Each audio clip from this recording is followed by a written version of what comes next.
5, 4, 3, 2, 1.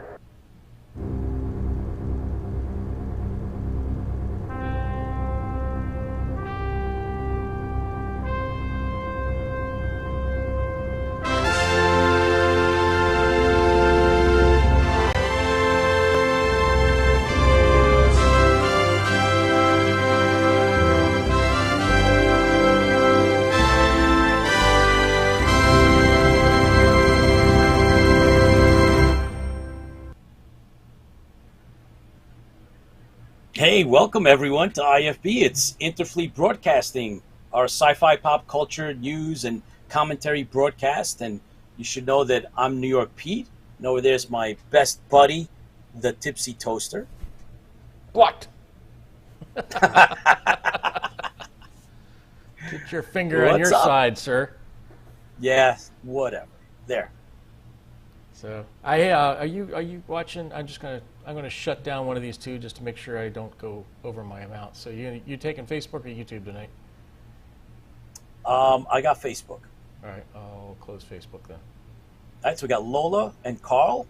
Welcome to our live broadcast, and everybody else that's watching. I know there's a bunch. So, Chris, let's just quickly thank everybody that's on our team.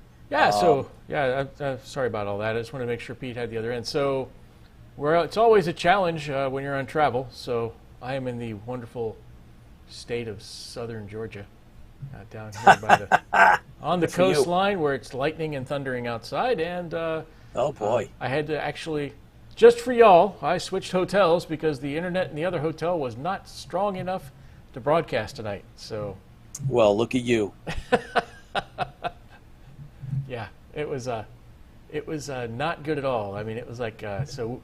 Normally, you want to broadcast at least 10 megabits per second upload on our end. Now, that's kind of technical stuff. I'm going to go wild on you here because that's the Cylon in me. But I can't help it. Yeah, 10 megabits per second upload, and they had 0.8. So oh boy, that's not cool. That's not cool. But yeah, Mediocre Modelers with us. Chris Loskowski from Down Under in Australia. Thank you for joining us, guys. Let me see who else I can catch on here. Carl, and we already mentioned Lola, who says so close to Florida. Yes. But as I was saying, Chris, I think it's every once in a while we just send out a thanks to our team, our TV and movie critic, Tiny Bean Tara, news anchor, John One, Spartan Red Productions, that's George Giacomis, one of our producers, George Zuvalos and Fiat Lux Productions, another one of our producers, Tricky Faye, who covers specifically cosplay and costumes, Chuck Davenport and Chris Marshall that do our CGI, and of course Brand Stimson from the USS Tiburon, Denver Starfleet Worldwide, covers our Star Trek updates. And, of course, from the 501st Legion, the Empire City Garrison Commander, Chris Fian himself, part of our team. Thank you very much, guys. And, of course, Mediocre Modelers is part of our team as well. So thank you for your support and being part of the team, guys. I really appreciate it. So every so often, it's nice to get a thank you. And that was my way of making sure that we recognize you on the air, guys. So before we go any further, Chris, I know that you don't have your normal setup, but I do know that we're going to be toasting tonight, and we want to thank everybody for tuning in, and we always make sure that we toast to the fans. Tonight, yes. I'm going old school, and so for those of you that remember, this is our IFB Interfleet Broadcasting original mugs that we had back in the day. Chris is still using, I think, Chris, do you have your... Of course, I travel with it everywhere. You travel just like very good, my friend. Good for you. Travel with my shirt. Whoops, other side. My shirt. Other side. Yes, your shirt. My mug. Just like Churchill. The story goes that Churchill. What I need to start doing is bringing my tiny little Cylon so I can take photos with you. Oh, that you should. You forgot. Little Cylon photo. Winston Churchill always drank out of his tankard, and he took it with him everywhere he went. So the story goes. He always drank out of that. So I don't know if it had anything to do with security as well, but that was part of his tradition that he always drank out of it. So you'd see it it was usually clipped on his case. He always had it with him. But so thanks everybody. Going back to Budweiser again, huh? This is, by the way, according to the cap, it says the king of beers. So I want to just set that up. There you go, king of beers, and just it's the king of beers. It's the king. I just read that. Okay, it's the king of beers. So here's mine tonight. So I'm in Georgia, so I went out and found something local. Oh boy! Here we go, and we have a sweaty can. We have Terrapin, Hop Executioner. What is that on? What is that? A turtle? Yeah, it's a Terrapin. That's a turtle. Yeah, he's a Hop Executioner. He's got the hood on, and then there's the hops, and he's dropping the what do they call it? Guillotine the hops on the hops. I think that's going to be very bitter. Yeah, and this has got what does it say? There it is. 6 varieties of hops in a beer, enough to lose your hop head over.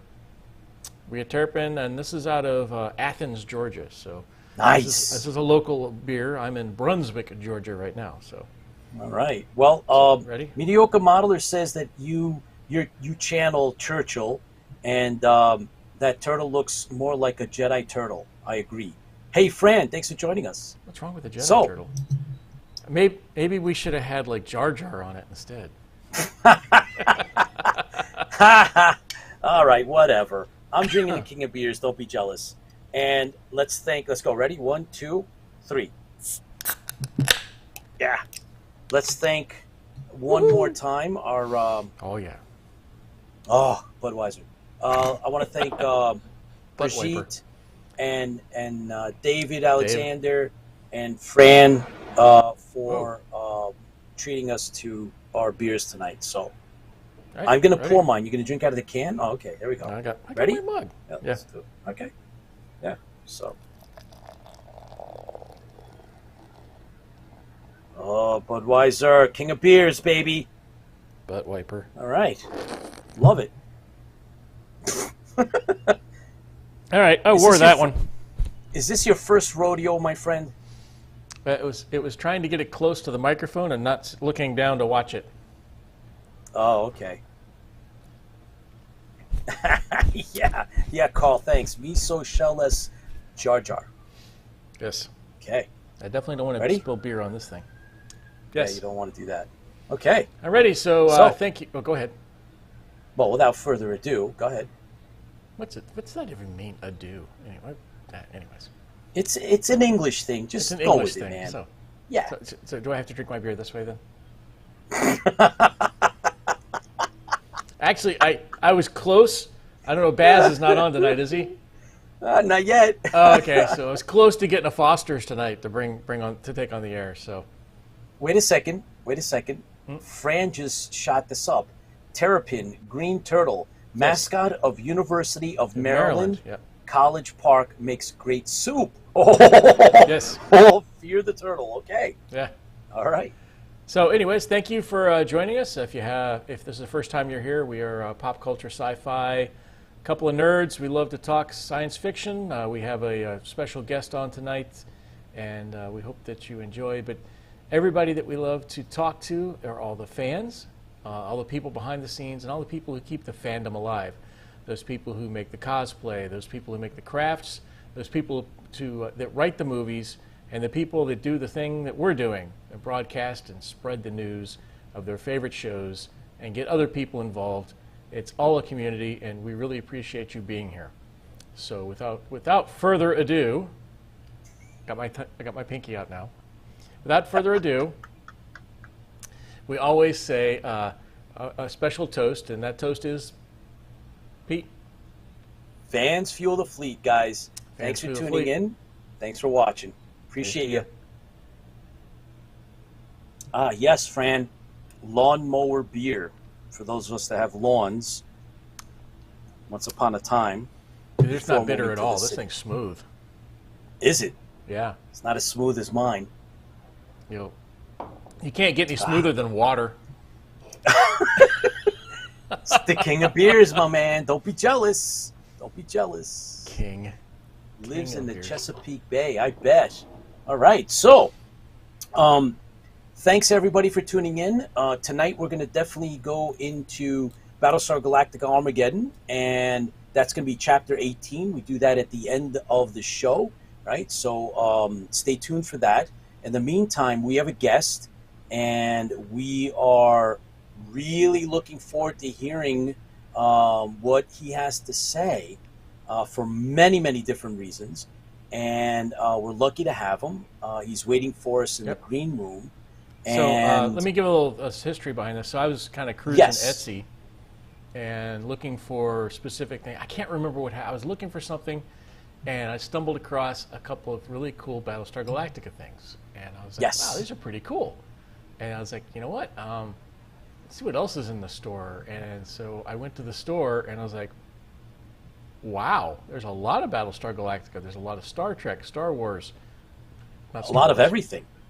A lot of, you know, a lot of the stuff that we love. You know, a lot of the 70s, 80s, 90s pop culture stuff that was in there. And I was like, you know what? Let me reach out and see if this guy wants to come on here and talk about his products. I mean, because they're just so cool. So I reached out to Matt Chess, and he was gracious enough to come on the show. And Chris, go ahead. You actually had we did picked a up review. a couple pieces.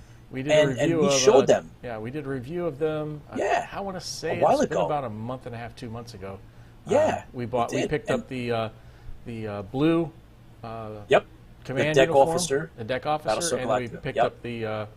And to tell you the truth, if you weren't within a couple of feet, you wouldn't know that they were printed shirts. They're pretty cool. They looked awesome. Yeah, they did. And hopefully, I haven't checked. Matt just popped on, so I just want to make sure his audio works. Looks like it's working. So we'll go ahead and bring him on. Uh-oh. Wait a minute. Hang on. He's not lined up yet. Give me a second. All right. In the meantime, we did. We brought them. You actually got a couple of pieces. Yep. And I remember you actually put one on. You actually put, I think, the Colonial Warrior. Yes. To my chagrin. You actually had it on. Yeah, it was pretty cool. Much to my chagrin, it wasn't a Cylon, so. You already have a Cylon, man. You've never brought your armor out. The only thing you've shown us is the helmet, but you've never actually shown us the rest of the armor. If you only knew how hard it was to put on. You should bring it out and show it to us. It's pretty cool, right? Oh, yeah. So, without further ado, hang on, pinky up. That's going to be the thing tonight. You wait. Yeah, it is. All right. All right. You ready? Yeah. Here we go. And welcome, Matt. How's it going? Real good. How are you guys? Outstanding. All right. Thanks for coming on. This looks fun. I've actually I've never heard your show before, and I'm having fun already. All right. Well, good. Thank you for that. Matt, tell us about what drove you to do this stuff, because nobody else is doing it, and we're happy that you're doing it. I know the fans that are watching are interested. So give us the lowdown. Well, I was a landlord for a long time, and when I sold my properties, right about when COVID started, and I ended up cloistered in a condo in Miami with nothing to do because you couldn't really go anywhere, and I just started making stuff, and I started designing things and putting them on Etsy, and basically I just decided, well, I'm just going to make stuff I like, and and that's what I did, and I started putting it on Etsy, and by the time about August rolled around, this store was going crazy. Well, that's good news then. That's great to hear. And we love your taste, by the way. Oh yeah, Battlestar Galactica. You like the same things we do. I'm pretty sure we all have the same taste. Oh heck yeah! Although I have to correct you. There is no Star Wars. No Star Wars. Yeah. Yep. I kind of tried to hold back on that. So I don't think there's a. Yeah, of course. The Etsy will not let you do that. Well, the reason is, you know, I have to focus on stuff that's kind of obscure so I don't get in trouble. You know, you know, right now the IP police aren't really paying a whole lot of attention to Battlestar Galactica, so I can get away with it. But, you know, Disney, you know, I don't want to deal with the mouse, so. Yeah, don't mess with the Smart mouse. move. And there's plenty of other things. Like, I mean, you correct me if I'm wrong, but I believe there's a Space 1999. Oh yeah, I do a lot of Space 1999 stuff too, and I sell way more of it. I actually sell way more of that than the Battlestar stuff, which kind of surprises me. That's sad. We're going to help you get the word out, Matt. I just sent you. I just sent you a couple pictures of like, that hoodie.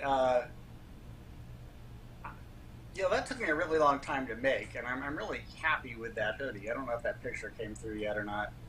No, better yet, we have we're able to do this for you. So hang on.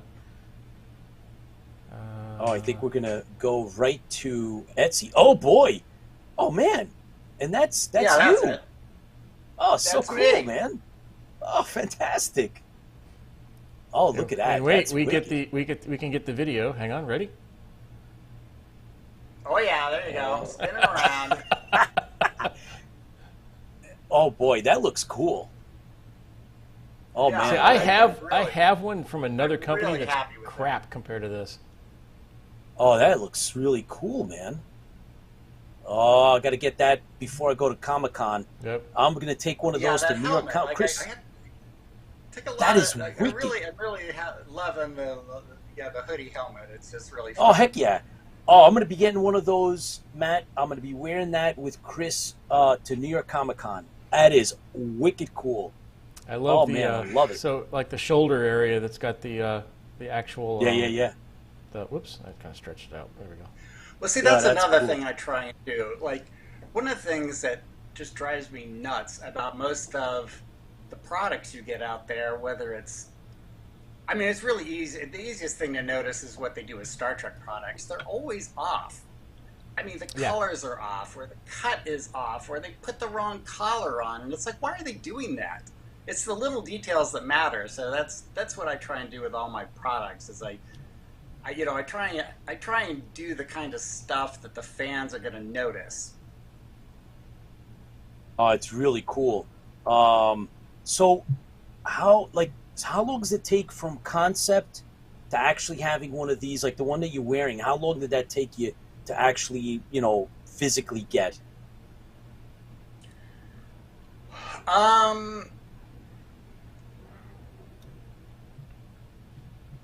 You mean like when you order it? I'm not sure I No, understand the your question. design. No. How long does it take you to design from something like that? your concept, your mental picture, right? Your mind's eye. You came up with this idea to then actually having it in front of you. Well, figuring out how to do things, it's always circulating around in my head. But like once I sit down to make it,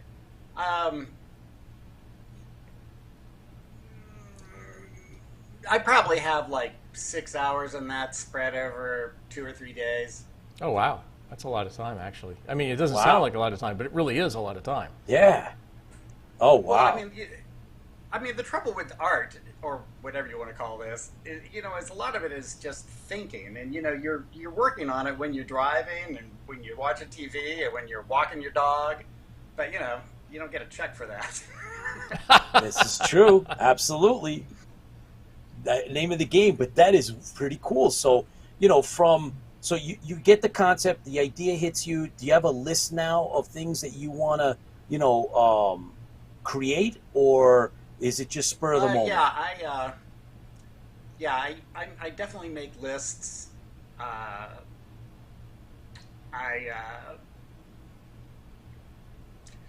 And I have to brainstorm because, like I said, it has to be kind of specialized so that I don't get in trouble.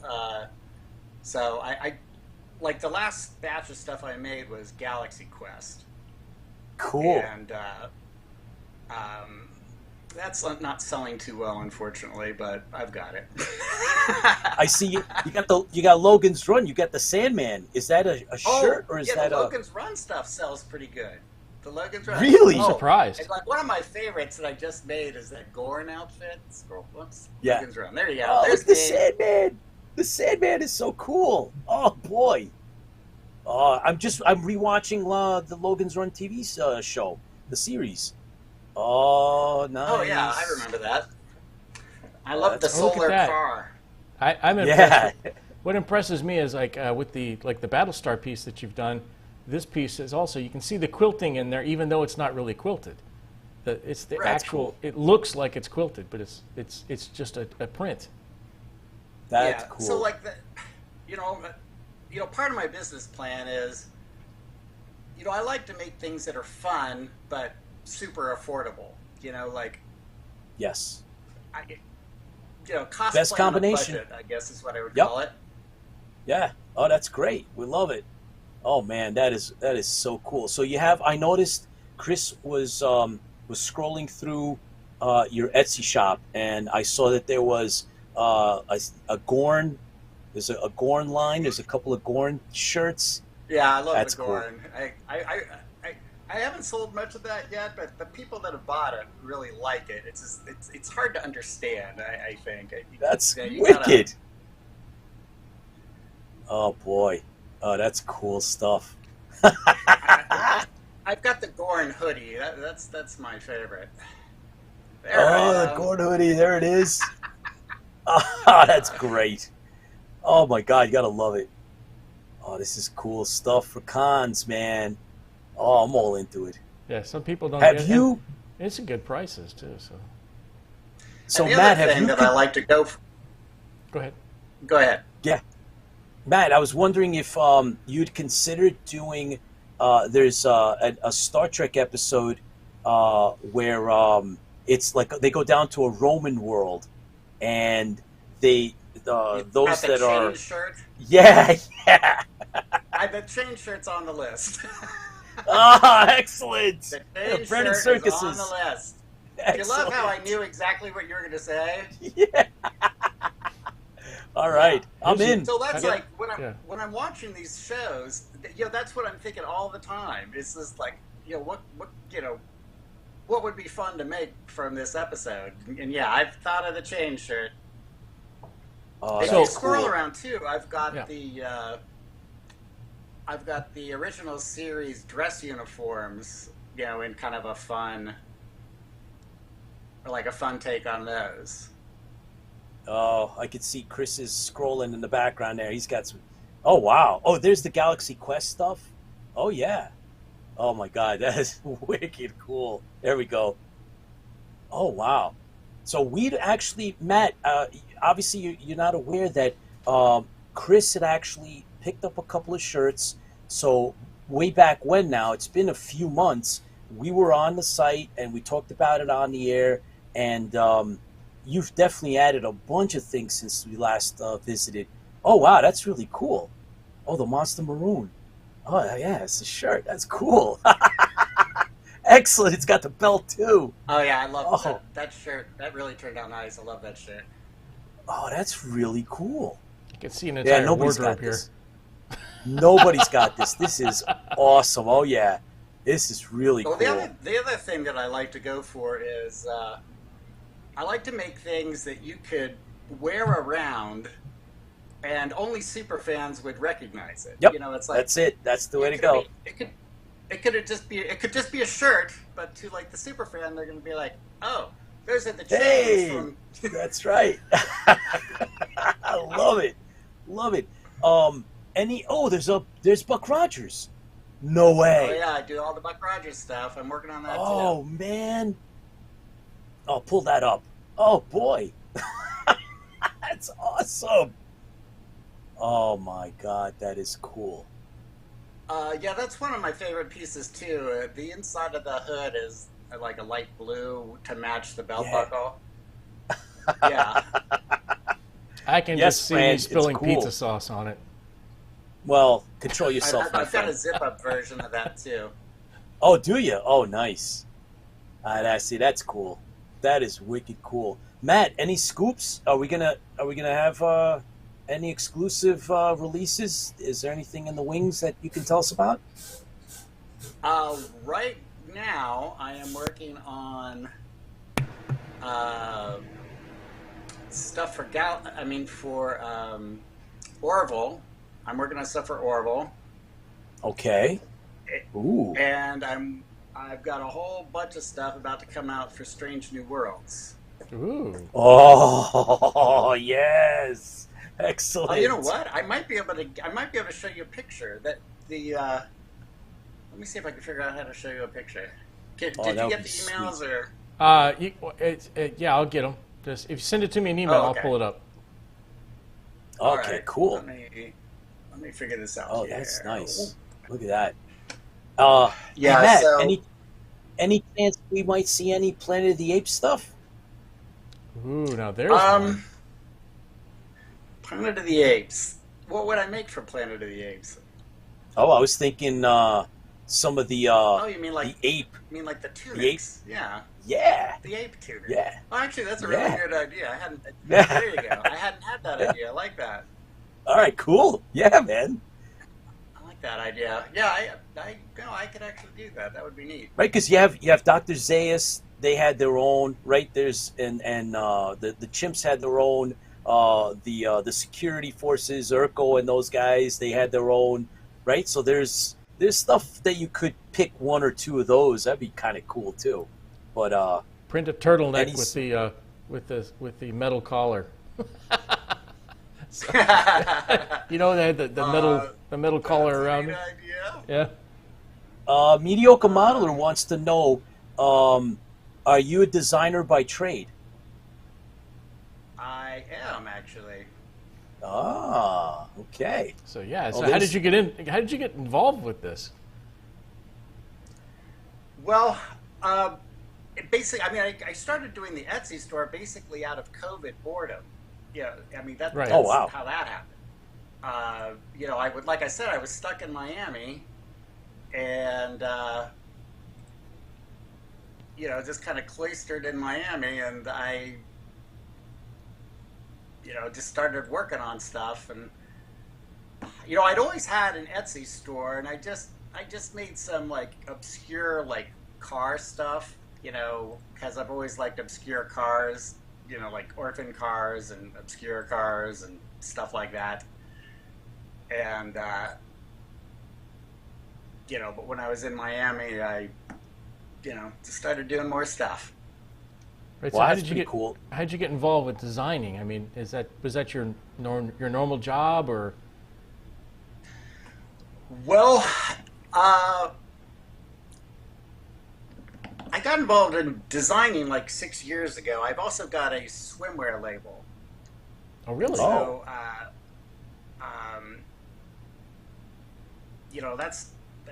that's how I started learning about manufacturing, and that's how I, started designing and stuff like that.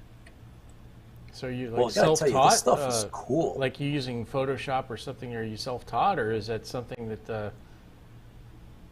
I use a lot of Photoshop. I've got a Mac, and I'm stuck on this old piece of obscure software that isn't supported anymore that I design everything with.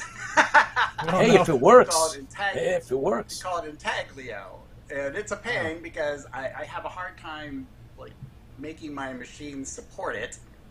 But that's what I do a lot of my designing on, and between that and Photoshop, and then I've got various 3D tools too.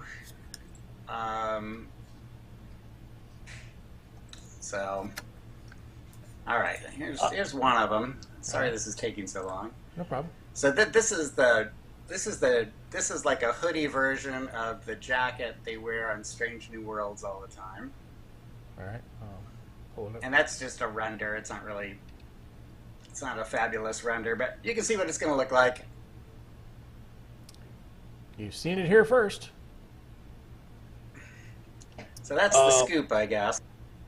Excellent. By the way, Matt, Carl Cullenschmidt from Team BSG Viper, he just posted a comment, said, make a Planet of the Apes General Ursa's hoodie. Yeah, actually, I love that idea. I will churn. I will make those. All right. See, there you go, Carl. We made it happen. This is so It'll cool, probably man. happen before I make the chain shirt, unfortunately. Oh, okay. I'm sure the chain shirt's going to be difficult to design. Yeah, exactly. Come on. The chain shirt. I'm in for one of those, Matt. My name's got to go on that top 10 waiting list. I definitely want one. Paul Evans, hi all, dropping in for a while. Paul, thanks for stopping by. Paul is one of the world's aficionados, Buck Rogers aficionados, who's been a guest on our show. Thanks for tuning in, Paul. You might be interested in checking out some of the things on the Etsy shop that Matt Chess runs. It's his shop, and he's one of our guests, and he has Buck Rogers stuff. So I think you'd be tickled to see these things. They're all unique to his brand, his design, his style of clothing. So that's pretty cool. I bet you could use one of each as part of your collection, and you get to wear them as well. But thanks for tuning in from UK. Thank you. There's the Star Trek. That's cool. That's cool. If there's the Gorn a little. That's the Star Trek dress outfit I was talking about. Oh, the Gorn or the Gorn? That one? The one? Oh, this one. Right above the Gorn. Gotcha. Oh, wow. That's the old. That's style. nice. That's just a budgetary take on the original series dress uniforms. That's cool. Oh wow, look at that. Oh, that's awesome. That's a perfect thing to wear to a con. Oh my god. And dude, that is sweet. And they're if it's like the other shirts, they're really light. Yeah. They're not like too hot. Oh boy. Oh, that's cool. And they're 30-something instead of 200-something. Yeah, no kidding. Yes. Oh boy, that's cool. Oh, I'm in line Still for the chain shirt. Man. Planet of the Apes. Matt, was that I'm gonna have email? to take a look at those helmets. That's gonna be really fun, actually. Because the hoodie helmets, that's brilliant. Oh yeah. You like that? All right, cool. So you heard it first here, guys. Anything from Last Starfighter? You know what? I actually, I don't really remember that movie real well. I've seen it. Yep, sounds like somebody needs to do a rewatch. Uh-oh. Rewatch party. Fran, that's from one of our supporters, and one of our team members as well, Fran Severn. If you want obscure, that would be an obscure one, and Outland. Oh, Outland. Outland. Outland would be an obscure. Yeah. Something that's not normally seen very much. Sean Connery, the Marshall shirt. Yeah. Yeah, with we the badge. actually usually have a couple of. It's like a group of 3 or 4 guys at Dragon Con every year that play the Outland stuff. He's got a beard like a Sean Connery, and he runs around with the Outland shotgun and the. It's really good. Well, if you're gonna go, if you're gonna go down that road, Matt, you might even consider doing Judge Dredd then. Ooh. That's MCU, I can so some of that stuff. That was really bulky. Yeah. That's MCU, so you might want to be careful with that one. Blake 7. Oh yeah, that's okay. Right. There's the Blake 7. All right. I don't even know that one. Oh, dude, you got to watch Blake 7. Hey Matt, I haven't seen that email. Did you send an email or did you send it? Hang on. Did it come up? You got it? The hoodie I sent through email. Yeah, okay. I still don't have it. I'm loving all your guys' ideas. You got to give me a lot of good stuff. Thank you. A lot of good stuff. Yo, what was your favorite shows when you were growing up? V? There's anything V-wise? That would be an awesome shirt. You know what? I didn't know what to do with V. I made a few V stickers. Yeah. So there's some V stickers. I mean, basically, like when I'm 58, so I still have vague memories of watching the original Star Trek on a black and white TV. And then, in the 70s and 80s, it was definitely Battlestar and Buck Rogers and Knight Rider and there's another show that I really do you remember Sequest? Oh yeah, DSV. Sure, of course. Sequest Yeah. DSV. Yeah, I loved Sequest. I haven't made anything from that yet. That's a I Roy don't know Schreider, that right? anybody would buy that. Sequest Babylon gonna disappear. 5. Ooh. Yeah, I should look into that. I haven't made anything. Ambassador for Babylon Londo Malari. That's Mediocre Modeler's request. 5. Oh, all right. That's a great idea. Yeah, I watched that. That's pretty cool. Yeah, that was- Oh man, I love your was stuff cool. though, and you did the Battlestar, so we are very Yeah, very you've got pleased. lots of Battlestar stuff. Oh yeah, I love it. I'm definitely Galaxy getting Quest. the hoodie. Well, I'm gonna get the hoodie. The Battlestar, the Colonial Warrior hoodie is on my list, and I'm waiting for Planet of the Apes. I want the chain shirt, and I think I'll probably be getting. There's at least one other one there. There's definitely something else in there that I'll be getting. God, there's some cool stuff. Yeah. Oh man, look at that. That's nuts. Love your work, Matt. Really, really do. Hey, So, keep up the good work. We really appreciate you coming on. And hey, Chris, you're pulling up the email. Are you able to get that? I haven't got wanna it see yet. that okay, I it's don't have it. filtering through the process. Let me see. Yes, of course. But this stuff is fantastic. And you have the is that a T-shirt, Matt, with the Colonial Warriors patch? Are Yeah, those that's regular embroidered. T-shirts? Okay. Oh, it yeah, is. that's Okay. embroidered. So that's Oh, an nice. embroidered patch. Oh, cool. And on the blue one as well. What is the blue one? Just is it? Chris, can you pull up the blue? Yeah, the blue T-shirt there. What is that? Can you tell me about that one? That's Yeah. just a screen print. Okay. Yeah, that's cool too. Although Oh, boy. I just found a place that can do bigger embroidery, but that one's a screen print. Okay. Oh, I don't that's know if nice. something that I big like that. embroidered would be bad. Yes. That'd be heavy. Carl says Tron. Tron. Okay.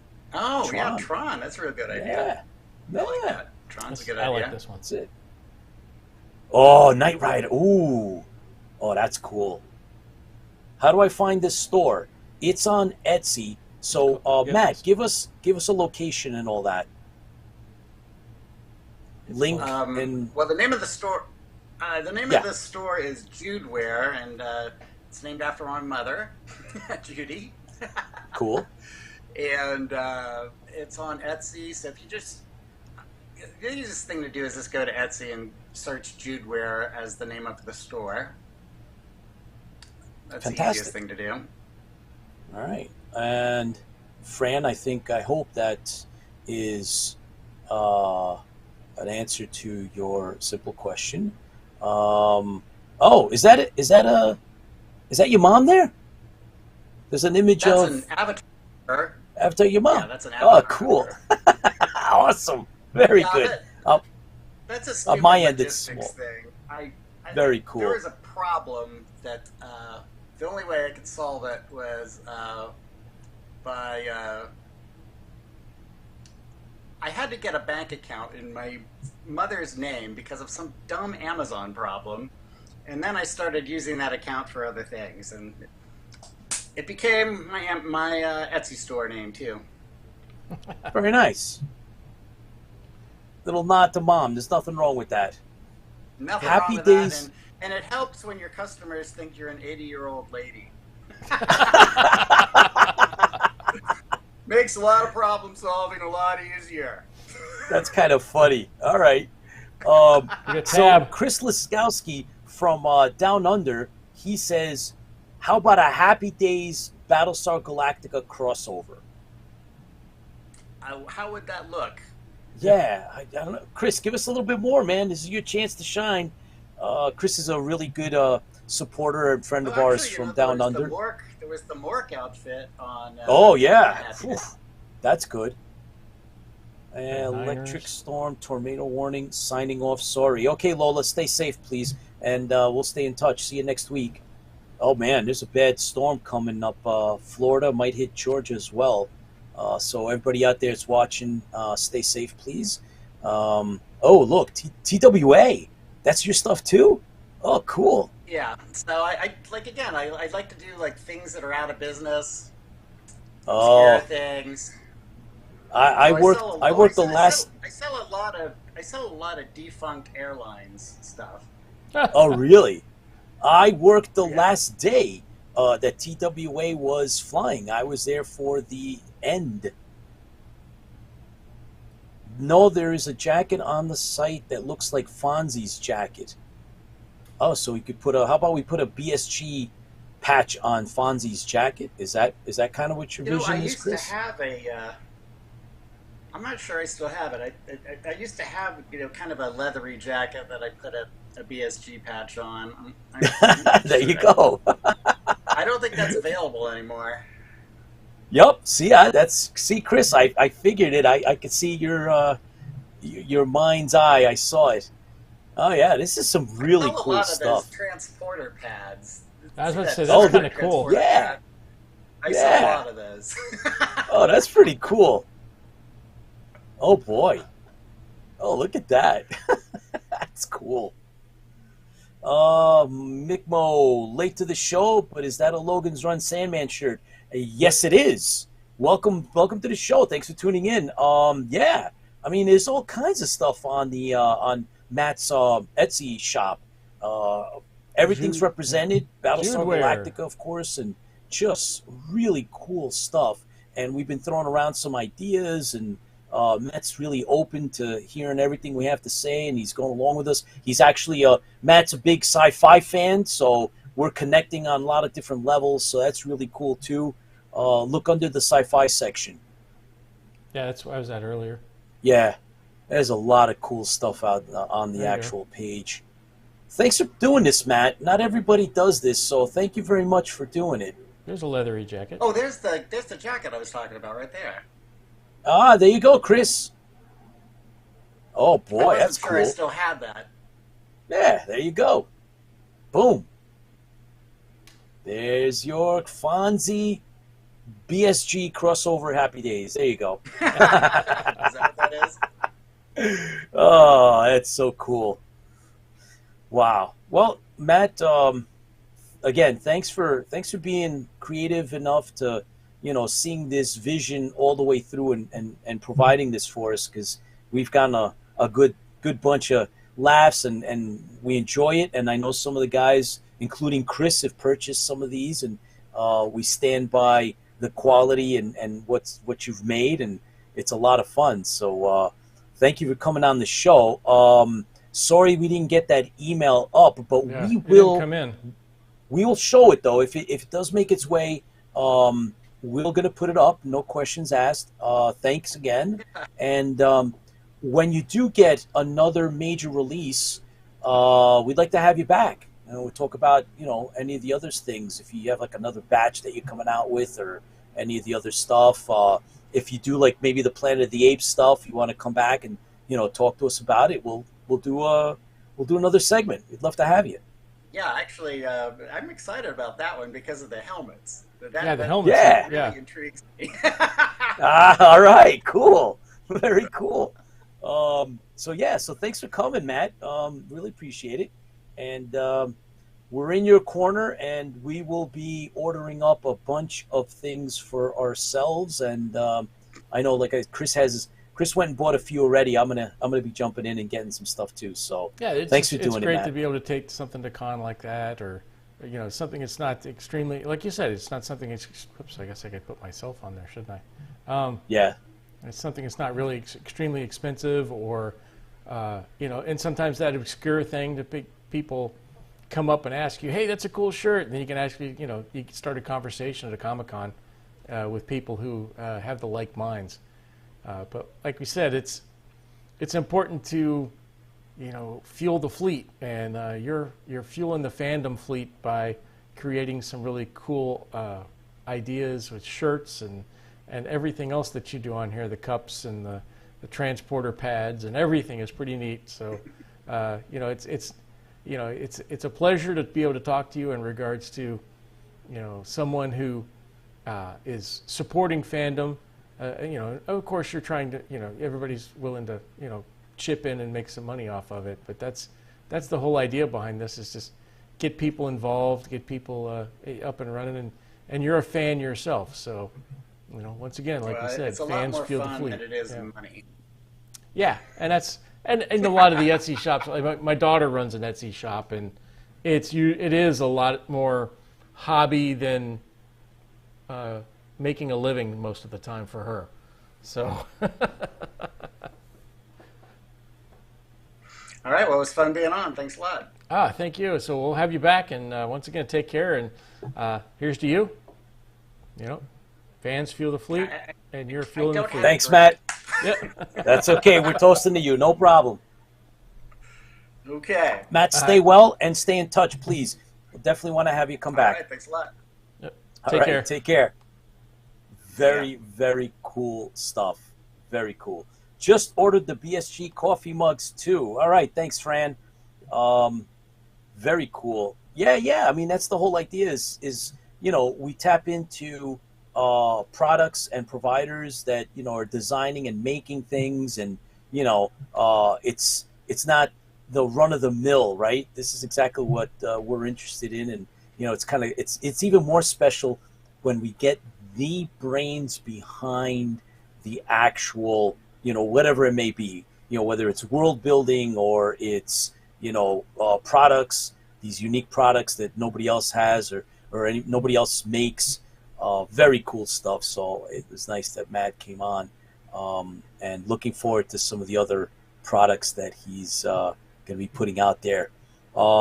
So I guess, Chris, bottom line is we have a couple of things that we want to cover tonight. That includes, of course, the next chapter of the Battlestar Galactica Armageddon, the Epic Odyssey Reborn by Richard Hatch and Christopher Golden. And we are going to actually have Christopher Golden on the show later in the year. He's available November, December. We'll do a special, and we'll have him come on. It'd be really cool to pick his brain and talk about how he got involved and his part in the writing of the books. So that's something to look forward to. Hope everybody's doing okay. I know there's some bad weather here in the United States, and I know that Chris, I think it's raining pretty bad where you are as well. Yeah, it actually stopped. So. Oh, good. Okay. All right. So it's I'm moving sure it'll on. pick up later. I mean, this is Georgia, so it's like anything can between happen. 3 and 8 o'clock at night. You're going to have a thunderstorm. Yeah. You set your watch by it. I remember that. It's southern Georgia, northern Florida. So. Oh yeah. Well, that's cool. So Chris, you and I actually, as a matter of fact, I was going to bring up the convention scene, and you're going to Dragon Con, but before Dragon Con, we're actually going to stop in at Fanboy Expo in Knoxville, Tennessee, and we're going to do that con. Got hotel, everything set. We're set to go. Yeah, so that's cool, and looking forward to that. Yeah, so we're discussing. I'm looking forward to seeing $6 Million Chips. Man. Yes, Chips. Well, Lee Majors, absolutely. Lee Majors, yep. That's yeah. I've never met him in person, and I used to, I had the, you remember the book with the record? Yeah, of course. Yeah, the record, and you put the record on, you followed along in the book.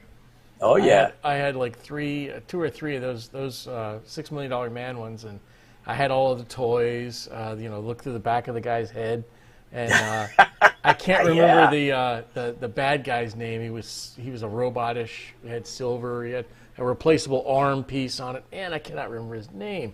So Baz just joined us. Hey Baz, what's up? Yeah. Good day, blokes and Sheilas. What's up, Baz? Hey Baz, hope your back's feeling better. I know you've been busy back on issues, I've been busy on the Viper. The Viper there. So. Yeah. Welcome to the show, Baz. We just had Matt from an Etsy shop, JudeWear, that does some really cool things. Was it Mascatron? Is that the name of the bad guy? Hey, listen, Rob's pretty good with that, so I bet it is. Rob's really quick usually. I was wanting to go to Fanboy to meet Edward James Olmos, but can't make it. Hey, sorry, but You know, he still almost does a lot of He conventions. does a lot of So, conventions. yeah, So he's out there. He's still out there quite a bit. So that's Yeah. a good thing with Almost, is he's still out and about. Yeah. Rob says that was I like- the nemesis. Yeah, that was the Nemesis. Okay. Yeah. I like if I think of Almost, I think of Miami Vice. Oh, I know- 100%. that was one 100%. of my very first introductions to Edward James Oh, yeah. Olmos, and that or no, it wasn't What? La Bamba. It was the he was in a oh, What? no, I can't Come remember on, which, say it. which on.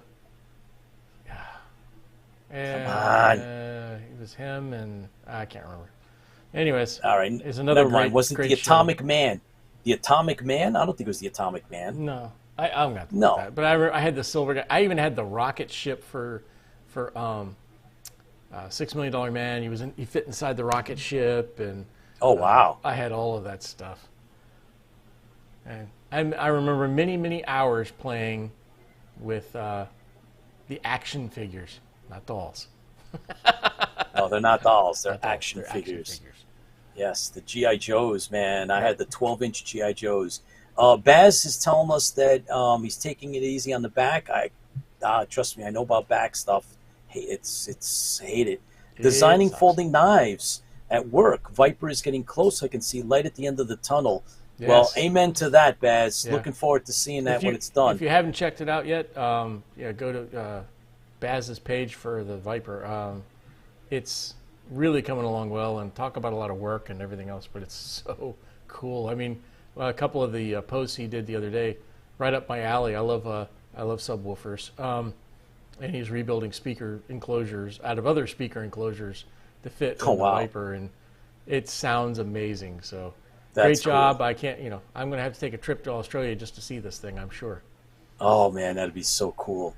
Very cool. Blade Runner, Stand By Me. Yes, he was in Blade Runner. That's right. Yep, I remember. that's right. Wow. Yeah. Yeah.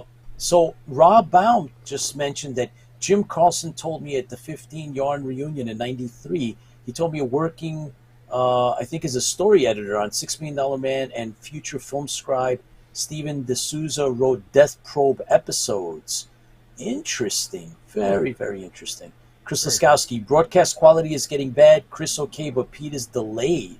Yeah, Pete's having a little bit of a problem up there. I don't know what Pete's computer is doing. I don't know what's going on, man. Might be too much. Because it's Colonial and not Cylon. Yeah, that might be it. That might be it. I think I'm back now. I think I'm back. Yeah, it's a Colonial thing. You don't yeah, have, no the kidding. Colonials don't have good enough computer systems. Yes, that's what it is. I don't know. Somebody might be back home sucking all of my internet. That's what it is. Just sapping my internet. Remember the days you would pick up the phone and you're, hang up the phone, I'm on the internet. Come on, Mom, I'm on the internet. Don't do that. Yep. Oh, yeah. Get off the internet, I need to call so-and-so. There's a flashback. Oh, boy. That's right. So, by the way, let me see what else we got cooking here. Anyone watching The Boys? Bloody hell rough. Yes, Baz. Yep. Absolutely, it's insane. So I'm keeping up with it, and it's just insanity. And I love the cliffhangers, and at the end of the episodes, they just kind of blows you away as to what's going on next. It's pretty cool. Good stuff. Good stuff. Meanwhile, back at the ranch, we have the book. We don't have the comic book. Now, we did promise that we were going to go back to the Marvel series at some point. So that's in the mix. Yep, that's the mix. I Actually, I have it with me today, but I don't have the ability to broadcast it. Well, we don't. So, We don't have the broadcast. Okay. so I'd have to wait till I get back into the base station, the Yes. base star. Back to the base Yep. star, I can broadcast from there, but we're not doing so well there. And we are also at some point going to have the French copies of Battlestar Galactica. Yeah, Pete went on and found those. You want to Yep. take a quick story on that? You want to talk about that? So I don't even know if anybody knows what the French copy. I mean, we talked to what was his Draven. name? Draven. Draven I keep at wanting to say something Galactifrac. else. Yeah, Galactifrac. So you went and where'd you find them? Yes, I actually went on eBay France, and I found them. I found the magazine, the ones that Draven showed us. So I picked up a couple of copies, and we'll show those as soon as they come in. There's obviously a bit of a delay from France to EU to get here. You know, it usually it's been kind of on the slow side, especially during the summer. But yeah, we got those, and we will share those with you guys. I'm looking forward to it. They just, you know, he flipped through a little bit of them, and I was like, oh my god, that's pretty cool. And as far as we know, they're original. The stories that are in there, this is not the adaptation to the saga, the story, the premiere, right? That's not what this is. These are original like episodes. So we will see we will see, and we'll keep you in the loop. And as soon as they come in, we'll do an overhead on some of those, and we'll do a little translation. Facebook lost signal. Did we was that you on your end, or me, or no? It got to be you, Chris. Nope, it looks like you're frozen on Facebook. I'm frozen, or you're frozen? Oh, wait a minute. I stopped Facebook, so of course it's frozen. Okay. Yeah. So we are. We're good. We're good. Nope, you're good. We're back up. Okay, Yeah, we're going. you're There was good, a you're minor good. interruption. It was probably We're on back his up. end, because Okay, I so- paused it on our end. So Okay. I just dropped so, your. By the way, I just dropped your return video, so it's gonna be a little choppy on your end. Okay, but So- I think but it's still eventually- broadcasting out at 720 or 1080. 620. Okay, that's cool. Yeah. All right. I think on my end it looks good. I hope guys keep You're a us in little the choppy. loop if you see. Yeah, if there's a problem, just give us a There heads you up. go. Now you're blurry. Ooh. Really? Yeah. All right, Pete. Wow. Time to upgrade that video card. That Yep, 1660 is not going to work. I'm going to Obviously, send you it's not. I'll send you a newer one. I have Okay. I have one laying around. All right. Well, we'll throw that in, and we'll get that going, and make sure we can stay. All the fun stuff stay that up we to get to speed. spend our money on. Oh, absolutely. Talk about spending. We there was Talk about spending. some- You just bought some stuff. I did. I got some stuff. I just don't Yeah. know if we're going to be able to Yeah, share you'll see it. Yeah, go ahead. Okay, so for those of you that are fans Don't of move around a lot. You'll be good. okay, so those of you that are fans of the original Star Trek TOS, many of us know that Majel Barrett and Gene Roddenberry had created their own company where they would sell Star Trek related merchandise. It was called Lincoln Enterprises.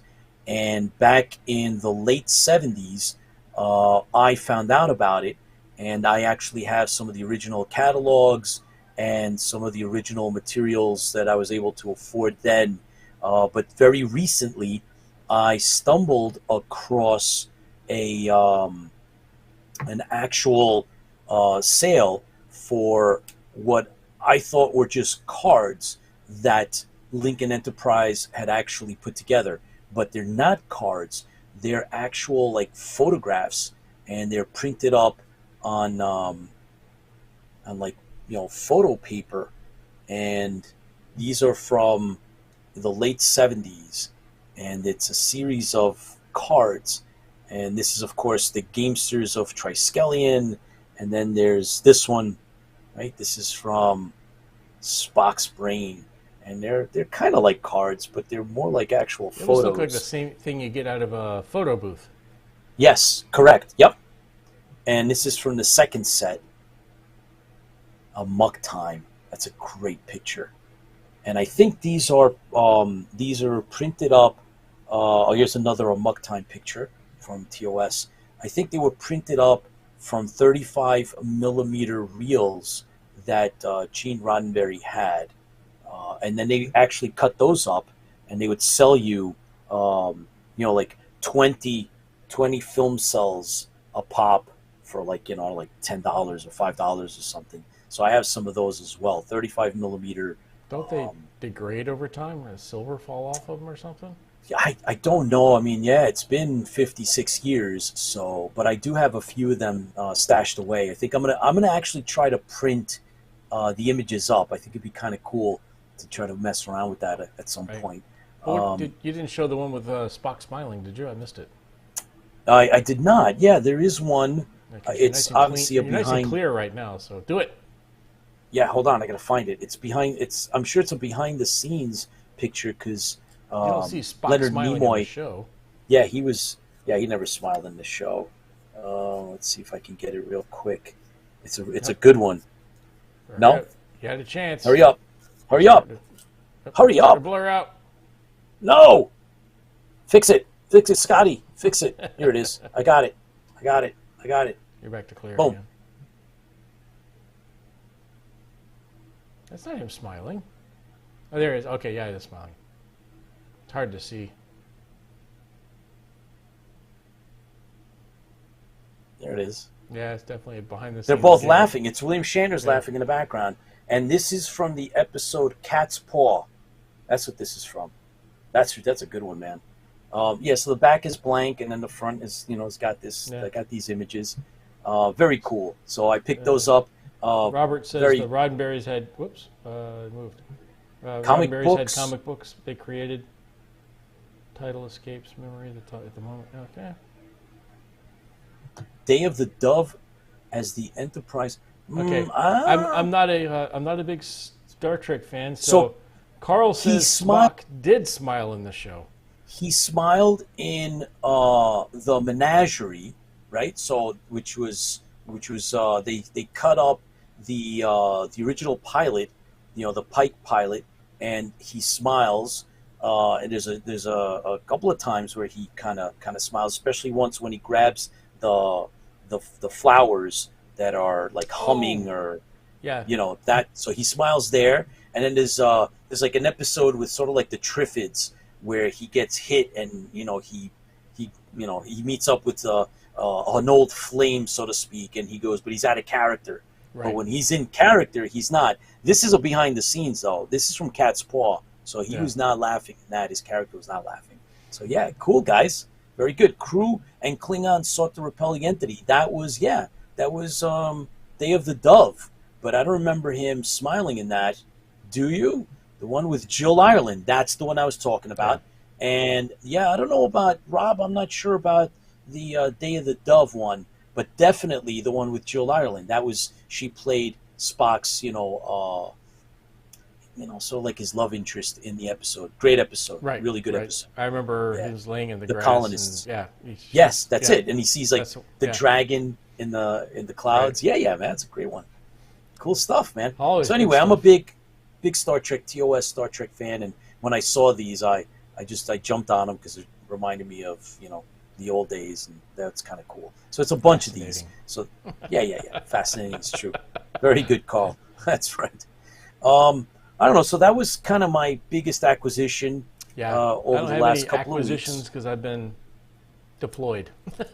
Yes, that is correct. So. You've been busy. Amok time when Spock realizes Kirk is not dead, grabs Kirk and says, "Jim."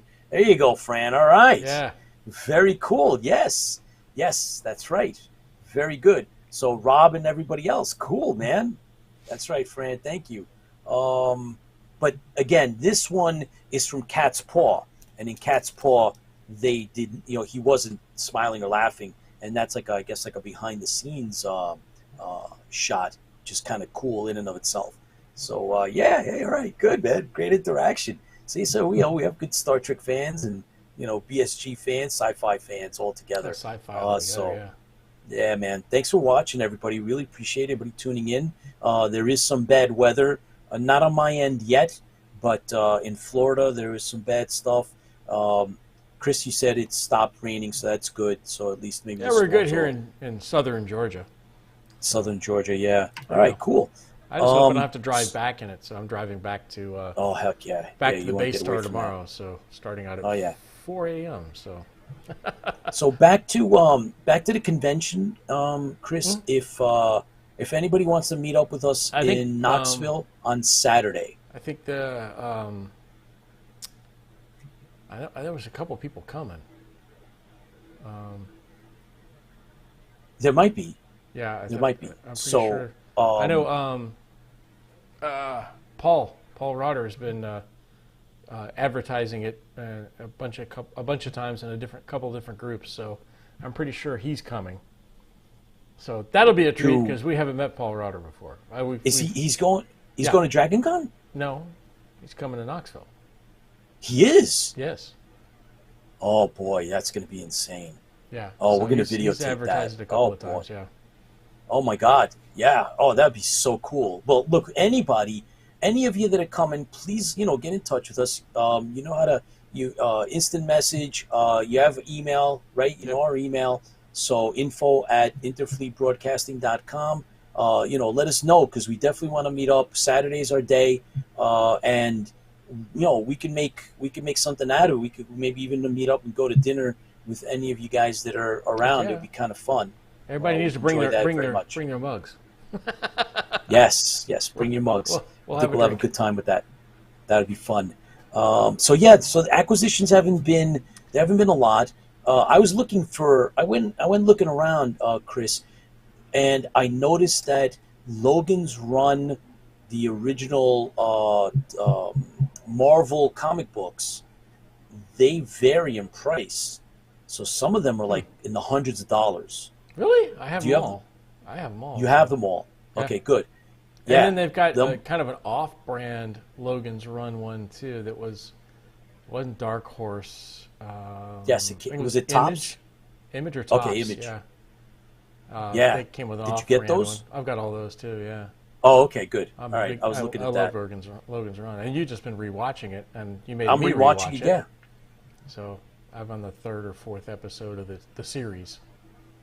So we probably need to look at maybe putting one of the books together and doing the book comparison compared to the TV show. Yeah, we could do that. We could to the movie. We could even do the comic books. Yeah, the comic books, the movie comparison, because the book compared to the show the movie is a real big difference. And oh yeah, it's got some good stuff in it. So, but by the way, Chris Loskowski says I have a cast mug from AllCon 2019 I made. Ah, cool. Send us a picture, Chris makes man. some really cool stuff, by the way. Chris has got he's made a mock-up of the Colonial Rifle from the show. So that's cool. I met him down at AllCon when it got canceled, so we had some time to talk. The bad one. Yeah. He flies back from there. So Lola's back. Tornado's passed. Tornado passed. I'm back. All right, good. Glad to have you back, Lolo. Glad you're okay. Every time I think of tornado, I only think of the little, Wizard of Oz. So, pedaling the bike and Toto and. That's funny. That's very funny. Hang on, Lola? Are the Munchkins around? You may have been taken away by the tornado. Almost. I think she evaded. She got away. She's good. She's laughing. Yeah. All right. All right, cool. So I guess, Chris, bottom line is, we can do the book. Okay. And is there anything else that we needed to bring up? I wanted to have put sound in the pistol carbine since then. Chris, we want to see some of this stuff. He's got some good stuff. Just me, I'm only 4 foot. Yeah, oh, right, okay, Lola. It went over your head. So, by the way, on the 28th of July, on our live broadcast, we're going to have Marnine Lynn Fields, who had quite a career in Hollywood and TV, and she was involved in the stunts on Battlestar Galactica. Yep, and we're going to play some of those stunts. But I will tell you now, so you know, watch on Facebook and not on YouTube, because more than likely, YouTube will shut it down after a couple of those videos fly through, even though we're well within our rights according to YouTube. Should I tell that story? Yeah, of course. So we did an interview with the Thing. We didn't interview the Thing. We did an interview Von Babison. With Von Babison, who was kind of the behind the scenes and special effects with the Thing. So we took real good precautions, and we took out the audio, and we played the pieces of the video where he was talking about how they did specific scenes and how they used tons of KY jelly, and it's, if you haven't got a chance to watch it, it's a really great interview. And he's talking about all the stuff that they did behind the scenes, and we posted, we broadcast it live on Facebook, and we broadcast it live on YouTube. About an hour and 35 minutes into YouTube, YouTube says, copyright strike, take it down. And then Facebook leaves it on. At the end of all this, so we heard some people while we were broadcasting, hey, YouTube's not working anymore. YouTube, they're just they'll stick it to you right away. The problem lies is we're well within our rights under fair use. There's a number of if you do commentary, or if you do news reporting, or if you do, there's a bunch of fair use rules and everything else. So I went ahead and I fought YouTube and I fought Facebook. So we have, at the end of this whole thing, they shut down the, make it to where you can't see or monetize it. I mean, we don't monetize anything anyways, but they make it to where you can't see it on YouTube or monetize it on Facebook. Facebook would leave it up, but they would say you can't monetize it, or if you do monetize it, all the money goes towards the people who own the movie. Still, we only played in total, I want to say 6 minutes of the entire 108-minute show. So, and all of that was without audio, and it had commentary over top of it. So, once again, like I said, we were well within our rights, and we fought it. And Facebook said, "Yep, you're right. You're good to go." YouTube's even came back and said, "Okay, we're going to reinstate it." Unfortunately, when YouTube reinstates it, they reinstate it at the time frame where they stopped the live broadcast, which is about an hour and a half into it. So, but this is the funny part of the story. So we fight with YouTube. Facebook automatically says no, you can't do that. The first time, every single time. You fight it, they say no. You fight it again, and they say, oh, okay. I guess that's the way they weed out all of the number of people that have problems. And if I'm boring you, please stand on. We'll get back. We'll get to the book here in a second. But this is the kind of fun stuff we get to deal with. So, but YouTube says So I submitted a fight with YouTube, and YouTube's like, hey, you can't do that. So we submit a fight with YouTube. YouTube comes back and says, you know what? You're right. We're going to reinstate it. So they reinstate it and said, yes, you can go ahead and use that video on your YouTube site and monetize or whatever else you want to do with it. We don't, like I said, we don't monetize. But there's great. We got people going down the hallway. Hopefully you don't hear those. There's like a family rolling down the hallway, and it must be the door made out of paper. So, anyways, so YouTube, we fight with YouTube. YouTube says, yes, you are well within your rights. This fair use because you're doing it for educational purposes. You're doing it for whatever else. So they reinstate it. 6 hours later, they copyright strike us again on the same video that they said we were okay with. So it's like, what the hell, guys? You just said it was okay. Get your act together. Yeah, come on, dummies. So that's the fun we get to go through behind the scenes of Interfleet Broadcasting, just so we can make sure you guys get the information. But we love it. I enjoy the fight, and I learned a whole lot in regards to I've gotten a hold of the lawyers and things like that, talk about fair use. So it's a whole different ballgame with fair use, and we're well within our rights to do the things we do. So we will do the same thing. All this started when we started talking about Maureen. We will have her on, and we will play the clips where she was in the scenes, and she can talk about how the stunt was put together and how she did the stunts. And then, of course, she'll talk about a lot of other things besides that, because she's quite a worldly individual in regards to a well-rounded and singer and everything else. So she's got a lot of things to talk about. But that night, yeah, you may want to tune in on Facebook and not YouTube, because I just have a suspicion. I have a suspicion that YouTube is going to shut it down. Facebook, Facebook lets you watch the whole thing and then strikes you.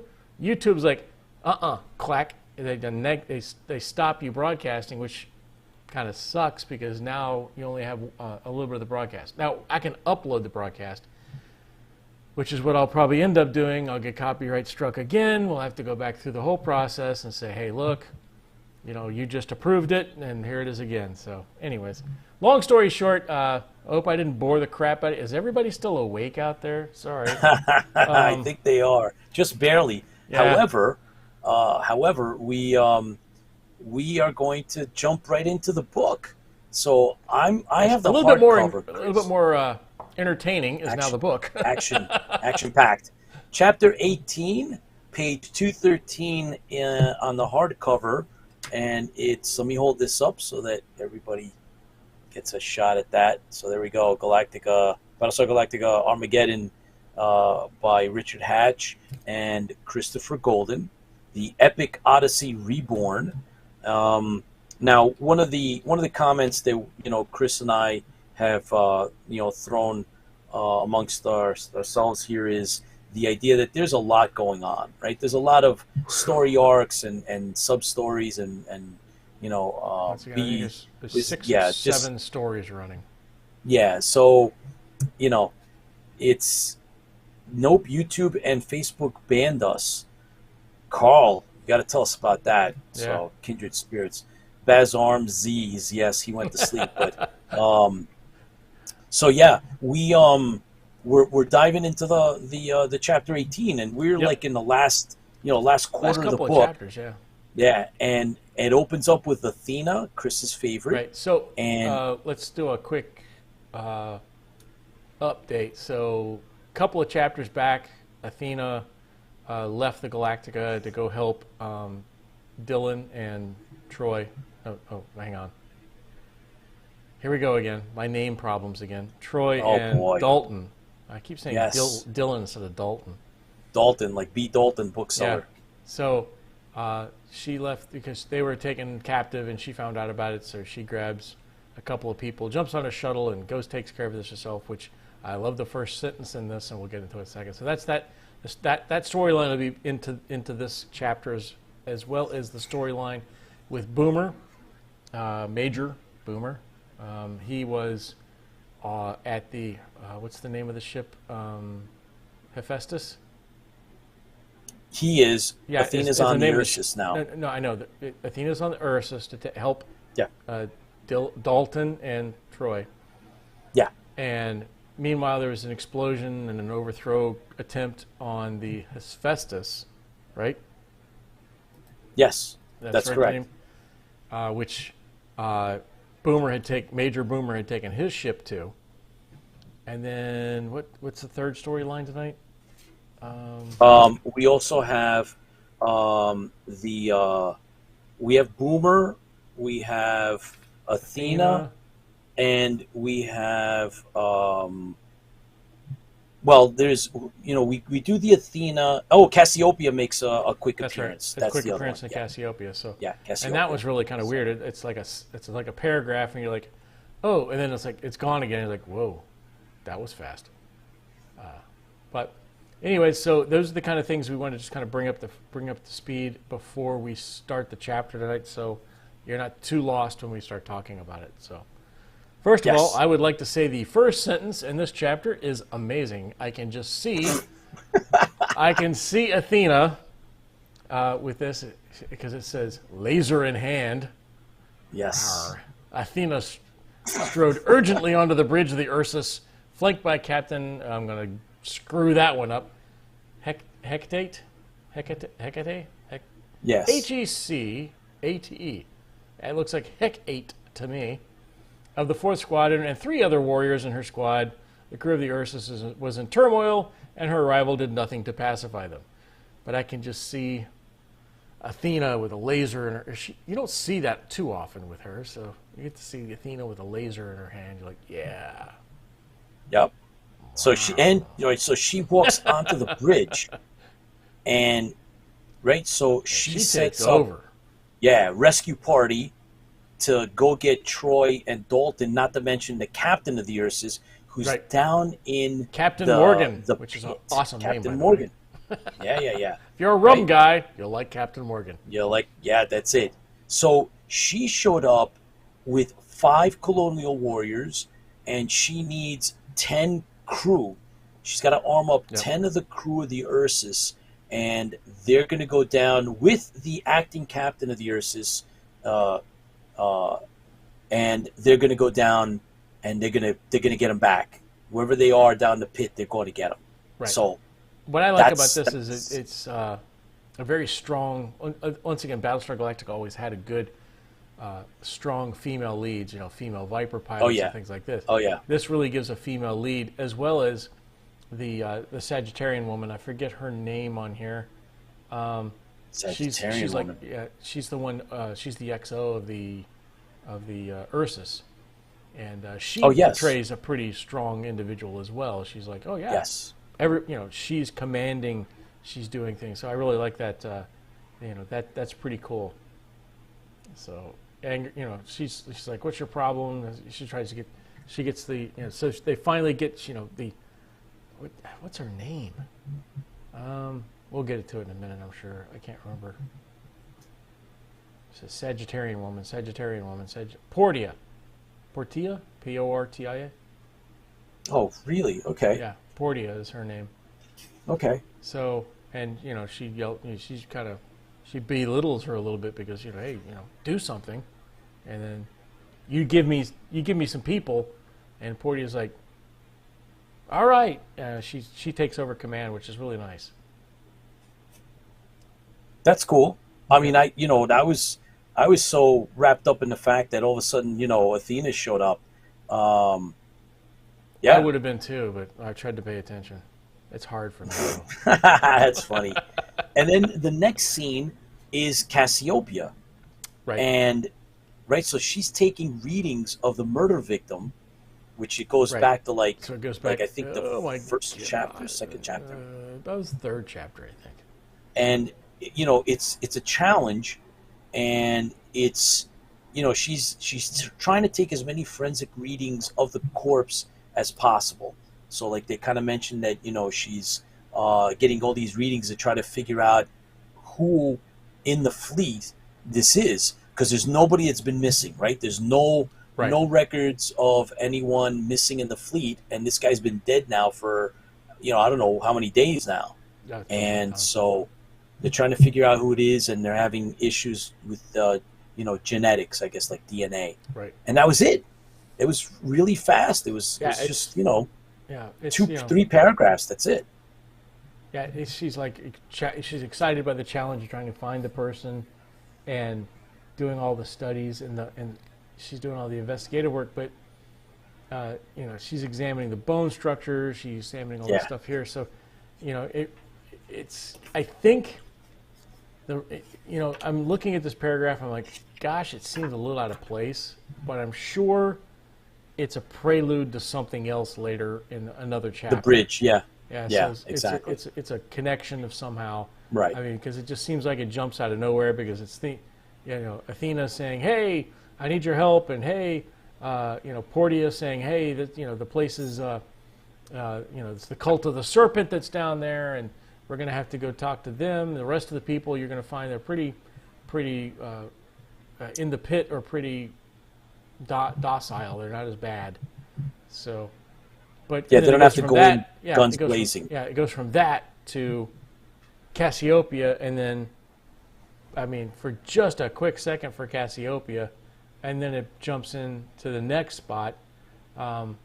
It's in the pit. Yeah, we go to the back pit. To the pit. So it was. But now the pit, it's actually Tybalt, the leader, the cult leader. Cult leader. It's now, it's like his perspective, right? So we're learning all about what's going on with him, and he's communing. Yes, but he's if just looking in, it seems that maybe he's losing his mind. But so we open up with him, and he looks like he's communing with someone that they can't see, so it makes him seem like he's crazy. But Troy is starting to pay attention, and he can distinguish the fact that something is actually there. Yeah, he's So somebody he may in the not be shadows. losing his mind. Yes, something's there. Somebody in the shadows, and he says, if he closes his eyes, he can hear them whispering or talking with each other. Yeah. So we know that it's Count Nibley, right? I mean, we know that he's this is how he's doing his thing, and he's all moving around the fleet. So so Tybalt is under this kind of like spell, or he now believes what he's being told. He's being controlled, right?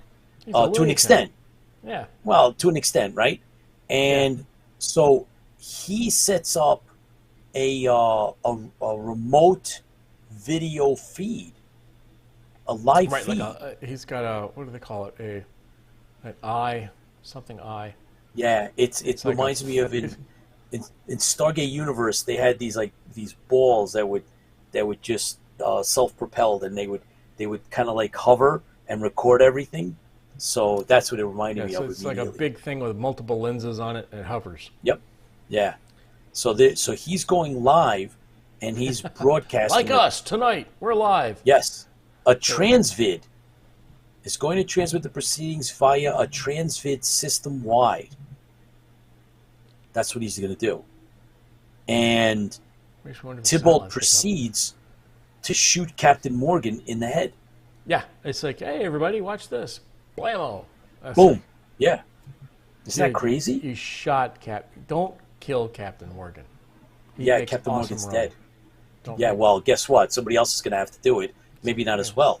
Yeah, no kidding. So, Captain Morgan, who's the captain of the Ursus, who was an instructor at the academy in Caprica, which they'd mentioned all in previous chapters, is now dead. Starbucks instructors. Yeah. He now threatens. So Tybalt now threatens to kill Troy and Dalton if they don't vote. It looks grim at this point. Yeah, it does. Right. So he's threatening them, and then he says to everybody on live that's being it's being watched, it's being broadcast and stuff. He says, Tybalt says, if you don't elect Puck to the presidency, he's going to shoot Troy. He'll shoot both of them, but he's going to start with Troy. So if you don't take him serious, he's just going to start. So he's crazy. Well, he's a maniac, right? Yep. But here's Dalton, and you get the idea that we've had a little bit of back and forth with Dalton and Troy, maybe having feelings for each other, which is, Dalton is Starbuck's daughter. Later, Paul. Oh, we lost somebody. Check us on Rewind, buddy. So Dalton is Starbuck's daughter, and so they're got a little bit of romance going on, even though he's older and she's like just turned 17 or 18. It was 17, right? Yeah, she's young. She just graduated the academy. Yeah. And he's like in his 20s, late 20s, mid to late 20s. So yeah. So, but here it is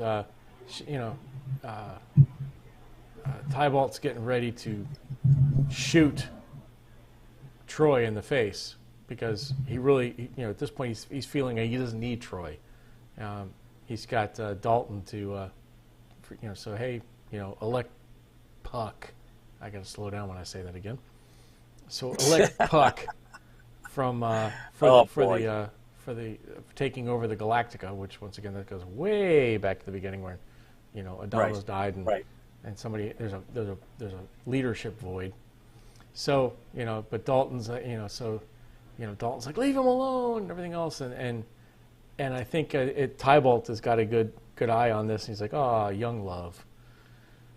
He's like, isn't it nice to see young love? And he's like, once again, he's broadcasting this and she kind of gets angry / embarrassed. But then what happens, Pete? Well, what happens is that Tybalt is he bears down on Troy. He aims the laser and he's going to shoot him. And as he's about to do this, his hand, the laser gets shot out of his hand. It falls to the side, and it's like, he's fully surprised, and it's Athena's team that shows up, and a laser battle I want to say it was ensues. Athena. I think she's a crack shot. I think it was too. I think so too. Yeah. So she saves Troy, and so there's this, there's a battle going on, and then that's not resolved. What happens is we go to Boomer. Yeah, I don't like where it ended. I mean, I think it could have ended somewhere else, probably a little better, like right before, I would have ended it right when he got his hand shot. Yes, I think that's correct. That would have been a better, instead of the rest of it coming on there. But once again, I'm not a writer. This is all my opinion. Once again, but yeah. So you're right. It jumps out from that, and suddenly we're with Boomer, which, if you remember from previously, he's now in a battle on the flight decks area on the Festus, which is the repair ship where he took his Viper, and the black shirts are taking over, and there was a mutiny. I wouldn't know. Would you call it a mutiny? I guess it would be a mutiny. Yeah, I think so. The commander of the ship and these black shirts, which are the fleet security, they've killed everybody on the ship. Which, wow. I mean, yes, that's everybody's murdered. They've murdered everybody on the ship, and they've got these people pinned down with Boomer, and it's not looking good. Correct. And Mediocre Modeler says he misses the Beryllian Omen. Well, they're not in this chapter, don't know where it went. But they're going to come back. They're going to come back. They have to. They're part of this. How many chapters has that been ago? It was like 3 or 4. It's been a while. So another 2 chapters, we'll get back to the Beryllian Omen, because it's kind of no kidding. Yes, Carl says pew pew pew pew. That's how they left it, and it's being broadcast. But so Boomer is pinned down on the Hephaestus, and it's on the flight deck, and there's a big laser battle going on, and he helps the crew and the techs that want to get back, that want to get out of there and take off, because there's a shuttle. So he helps them. He's actually the one that's firing back. There's a lot of black shirts there, and they're all firing on him, and they don't want to let anybody go. But he figures that he can shoot some of the watered down fuel that's in some canisters that he spots, and he figures that if he can shoot that, it'll probably blow up, take out some of the black shirts, and then he can maybe save some more people. But he's not looking to save himself, and Paris is involved, right? So that's the black shirt leader. He's a guy that tried to become a colonial warrior but didn't make the cut, so he's got this like personal vendetta thing. He hates the colonial warriors. So the techs and the some of the crew get back on the shuttle as Boomer's doing all this, but Boomer gets shot, right? So he gets hit in the shoulder, and basically his one arm is like paralyzed, and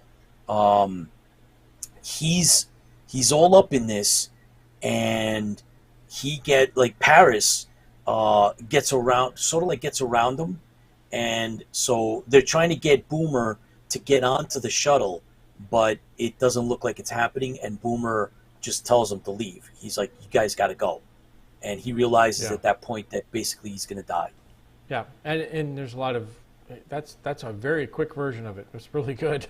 There's a lot of a good description in regards to the battle, decision-making by Boomer, trying to find out which of the survivors can fly a shuttle.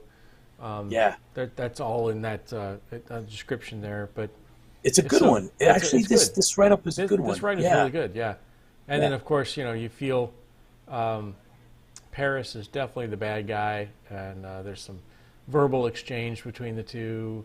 And, of course, he's capable. He's able to fell a crane so they can run to the ship, and he would supply cover fire for them, but he's not able to make it himself because it's just not going to happen. So he's like, go leave. We're under martial law. I order you. They weren't going to leave, and they say, I order you to leave.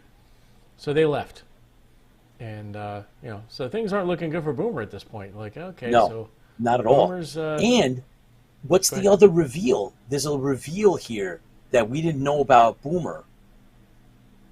Well, from his, he mentions, his almost like a flashback.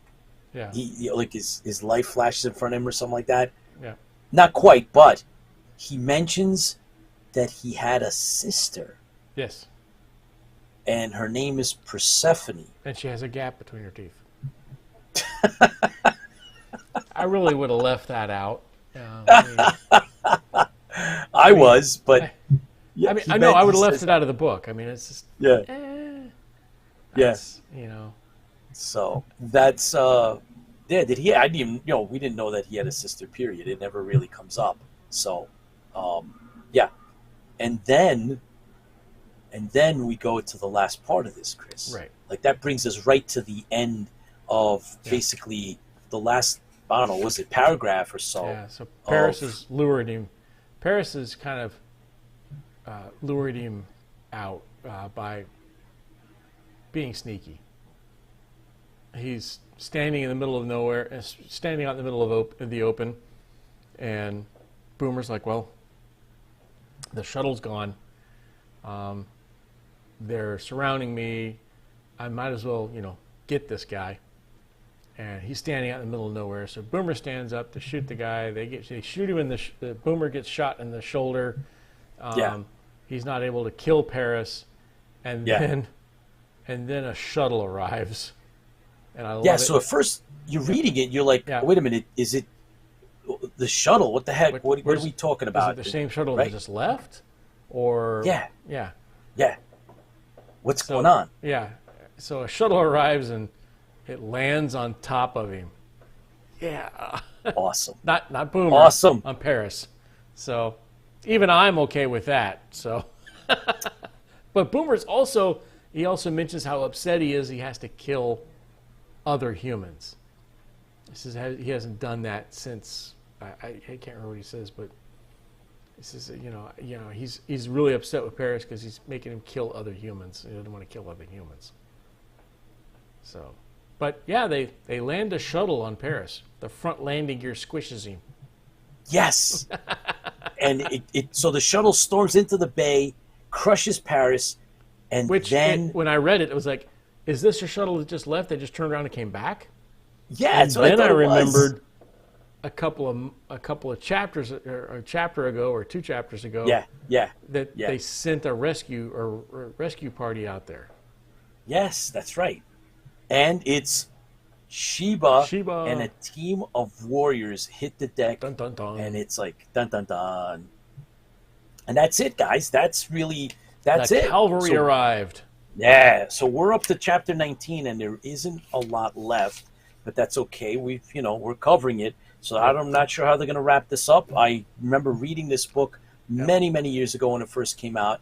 So I want to read the last piece here. It's just, go ahead. So this is Sheba. She's like, she widened her eyes with faint. Why, Major Boomer? She said, I just wanted to make sure we didn't arrive before you took, because he's complaining. He said, hey, you couldn't get here earlier. So we just want to make sure you didn't arrive before you got that flesh wound. They'll never award you the golden cluster if you don't get shot at least once. Yeah. Why, Sheba, I didn't know you cared. Yeah, exactly. So, Chris, I don't know if you get a chance. You're getting some messages. If you get a chance, Yeah, you want to take a look at some instant messages and PMs and stuff. Instant They're messages. they went out your way. Okay. I'm not sure if you have access since you're remote and you're using your laptop. Yeah. You may not have easy access to some of that, but Yeah, you'll get these to are it the ones I've eventually. seen. Yeah. Okay. Hang Are you able to bring any of that up? Yeah, I can. I can bring anything up, man. Okay. I know you have the know-how. It's whether or not you have the wherewithal. Oh boy. So yeah, we have here it is. We mentioned it, and Chris Loskowski from Australia sent this to us just like literally like 15 seconds ago. Way cool. And there's, I believe, he may have sent us the mug that was mentioned as well, which is really cool. So this is stuff that he's been working on, looking really good. And let's see, there was there you go. No, that's way cool. Yeah, so Chris Loskowski, who actually came in, he's done multiple conventions here in the States, and Chris had the opportunity to meet up with Chris in person. So one of these days, we are going to set up an interview with Chris as well, Chris Loskowski from Australia, who's another Battlestar Galactica aficionado. We're going to have him on the show, and we're going to talk BSG with him as well. Thanks for sending that over, Chris. Really appreciate it. So yeah, guys, look, stay tuned. We're slowly making our way through, of course, Armageddon, right? And there's not much left of it, but we're getting there slowly but surely. And when Chris is back in his actual main studio, yeah, he'll be able to we'll do the comic book, because that's we're going to start the Marvel. Yes. So if you have this books laying around, go ahead and preview it now. Yeah, so we're going to start with that, and we're going to make our way through that whole series. Chris also shows up the great thing about this when the series Viper appears. The great thing Yes, about it this does, series Carl. is it follows it follows the movie. I think for the first couple of issues, and then it goes off. And then it goes off. Yeah, and then it starts something else. That's pretty cool. So in the meantime, guys, we really appreciate you tuning in. Thank you very much. Chris, before I go into my closing, yes, Carl, a true fan, absolutely. I'm just going to thank everybody, Chris, for tuning in. Really appreciate it. That's great. We love having you on board. Please keep supporting by giving us the thumbs up. Don't forget to tell your friends about our show. If you want to contact us, obviously you should already know our email is info@interfleetbroadcasting.com. Stay safe. See you at our next show. Keep the faith. And as Chris will say himself, Chris. Yes, everybody, thank you so much for joining. You are what makes the fandom. And, of course, fans fuel the fleet. So, let me cue this up before I get too far. Boy, I really need my buttons. I miss my buttons. I need my buttons.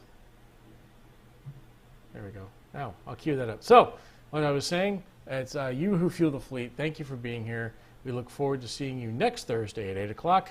And until then, stay safe and stay healthy. And, of course, fans fuel the fleet. So here's to you.